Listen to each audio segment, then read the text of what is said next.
Did you know that most scalloped potato recipes call for flour, making them not particularly gluten-friendly?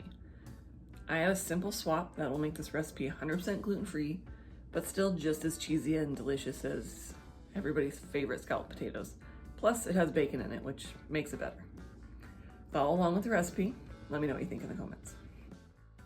We're starting with 5 pounds of golden potatoes.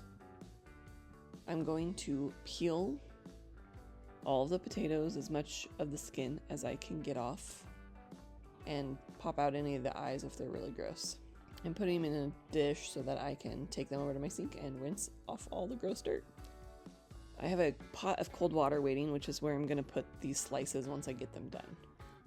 A note about slicing potatoes like this: if you slice off one edge to make a flat surface so you can push it up against your cutting board, you're going to get much more even slices of potato. So like I said, throwing them all into some cold water with 2 tablespoons of kosher salt.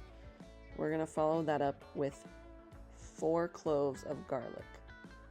Mince them pretty thinly, and we're going to go ahead and throw that directly into the pot of the water with the potatoes and cook everything together.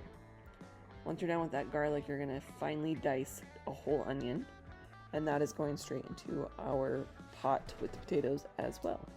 We're going to pop this all on the stove and let it boil for about 10 minutes.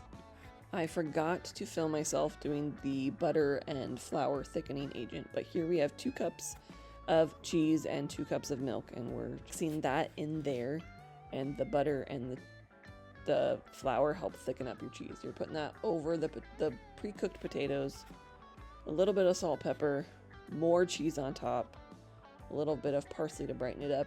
I also added bacon. Here is the footage of the bacon. Just kidding, there's no footage. But here is the closest photo we could get of the final product. Eat well, be well.